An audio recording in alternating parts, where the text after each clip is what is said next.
Wow, what a wonderful brochure. Beautiful.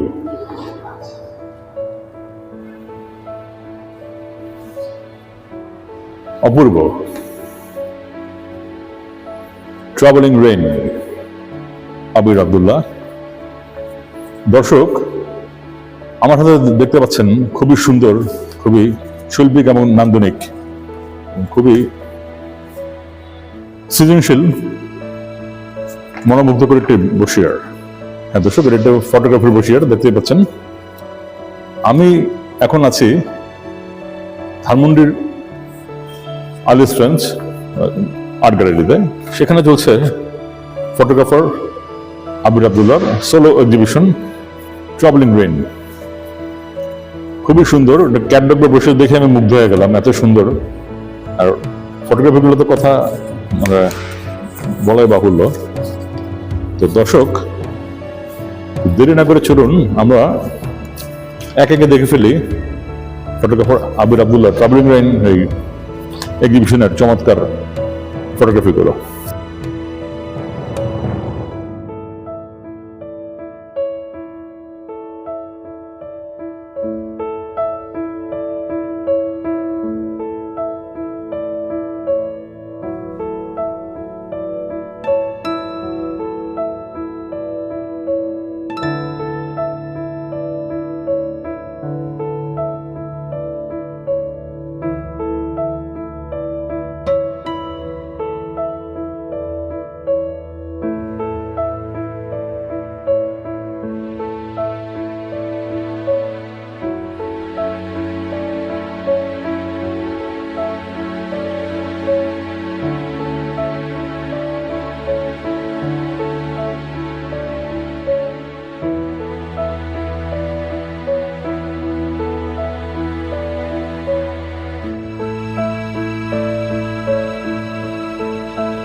দর্শক, আমি এই মুহূর্তে আছি আলিস ফ্রেঞ্চ গ্যালারিতে। সেখানে ট্রাভেলিং রেইন শিরোনামে চলছে আবির আব্দুল্লাহর ফটোগ্রাফি এক্সিবিশন।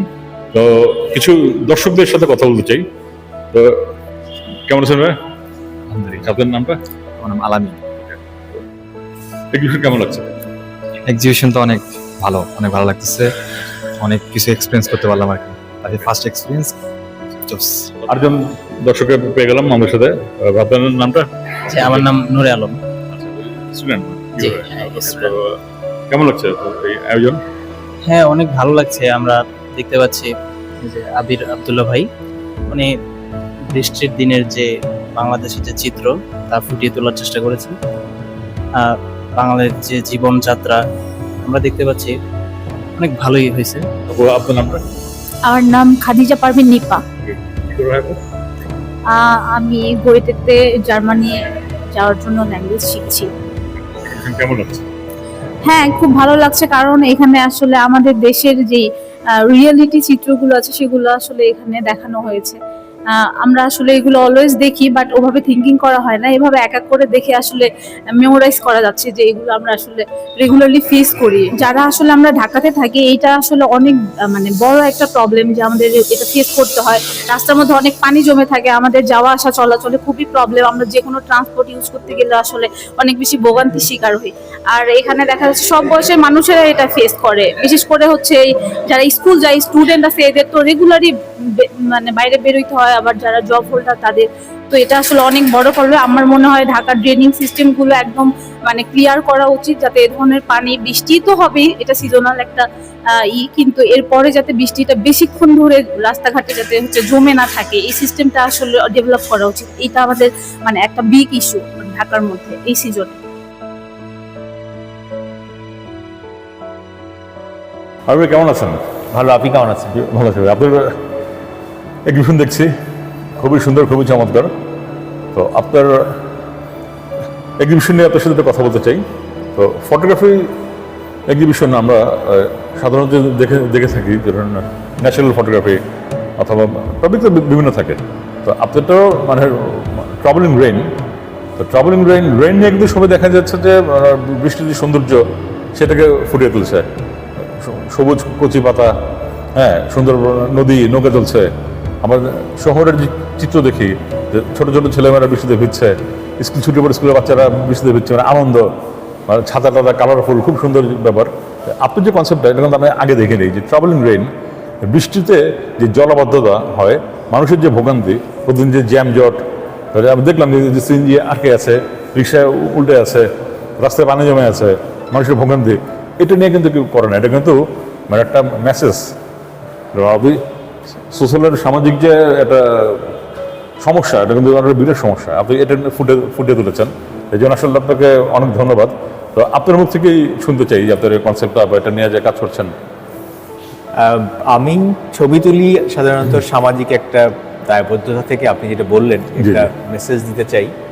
তো এই যে বৃষ্টি বিড়ম্বনা, আসলেই নাগরিক জীবনে বৃষ্টি আসলে বিড়ম্বনাই। আমরা সাহিত্যে, কবিতায়, গানে বৃষ্টির যেই বন্দনা শুনে থাকি, সেটা যেমন সত্যি, আবার ঢাকা শহরে বৃষ্টিটা কিন্তু আমাদের একটা দুর্দশার চিত্র। বিশেষ করে আমাদের এই যে ঢাকা শহরের অব্যবস্থাপনা, এবং এই অব্যবস্থাপনা শুধু যে কর্তৃপক্ষকে আমি বলবো সেটা না, আমাদের সাধারণ নাগরিকেরও কিন্তু দায়িত্ব আছে। কারণ আমরা দেখা যায় চিপসের প্যাকেট, পলিথিনের ব্যবহার করে যেগুলি ফেলে দিচ্ছি, সেগুলি গিয়েই কিন্তু আপনার ম্যানহোল আটকাচ্ছে এবং জলবদ্ধতার সৃষ্টি হচ্ছে। আবার এটাও ঠিক যে আমাদের নদী, নালা, খাল সব কিন্তু দখল হয়ে গেছে, জলাশয়গুলি দখল হয়ে গেছে। তো পানি কিন্তু পাস হওয়ার কোনো ব্যবস্থা নেই। এবং আপনি যেটা বলছিলেন যে আসলে বৃষ্টি মানেই তো একটা রোম্যান্টিক ব্যাপার থাকবে, একটা বন্দনার ব্যাপার থাকবে, আসলেই হওয়া উচিত ছিল তাই। কিন্তু এই মোটামুটি 20 কোটি মানুষের শহরে আমরা বৃষ্টিকে, আমার চোখে বৃষ্টি অনেকটাই আশীর্বাদের থেকে এই বিড়ম্বনা হয়ে দাঁড়ায়। অভিশাপ বলা চাই, অভিশাপ ঠিক বলবো না, কিন্তু বলা ঠিক না, বিড়ম্বনা হয়ে দাঁড়ায়। বিড়ম্বনা আর কি, ঠিক, এটাই সঠিক শব্দ, বিড়ম্বনা। আসলেই তাই। আপনার কনসেপ্টটা সেটাই আমি দেখছিলাম, যে ভাবছি সবই তো বৃষ্টি নিয়ে মানে সুন্দর যে মানে পজিটিভ দিকগুলো তুলে ধরে, কিন্তু বৃষ্টি যে আমাদের নগর জীবনের বিড়ম্বনা, সেটা নিয়ে আপনি কাজ করেছেন। আর আপনার যে কনসেপ্টটা ফটোগ্রাফির, মানে যেটা আপনি বললেন, সবসময় সোশ্যাল অ্যাওয়ারনেস বা আমাদের যে সামাজিক যে সমস্যাগুলো আপনি জনদুর্ভোগ নিয়ে আপনি ফুটে তুলেন, সেটাই। তো আপনার এক্সিবিশন দেখে খুবই ভালো লাগছে, খুবই ভালো লাগলো। তো আশা করি সামনে আগামীতে আরও চমৎকার কিছু কাজ আমরা দেখতে পাবো। তো সে পর্যন্ত আপনি ভালো থাকবেন। আচ্ছা, এখানেই বিদায় নিচ্ছি। আপনিও ভালো থাকবেন। জি। আর আমি আপনার মাধ্যমে আপনার যারা দর্শক আছেন তাদেরকেও শুভেচ্ছা জানাই, এবং একই সাথে আপনি যে এরকম একটা প্রদর্শনীতে এসে আপনিও কিন্তু এখন এই আমার সামাজিক মেসেজটা কিন্তু পৌঁছে দেবেন বা দিচ্ছেন, তো আপনাকেও ধন্যবাদ। ধন্যবাদ। দর্শক, আজ এখানে বিদায় নিচ্ছি। আপনারা জানেন যে ধানমন্ডি 3 নম্বর আলিয়াস গ্যালারিতে চলছে আবির আবদুল্লাহর সোলো এক্সিবিশন ট্রাভেলিং রেইন। আপনারা চলে আসুন, চমৎকার এই প্রদর্শনী উপভোগ করুন। তো আজ এখানে বিদায় নিচ্ছি, ভালো থাকবেন। Like and subscribe my channel. I am Harris81. If you find it entertaining, share with your friends and family.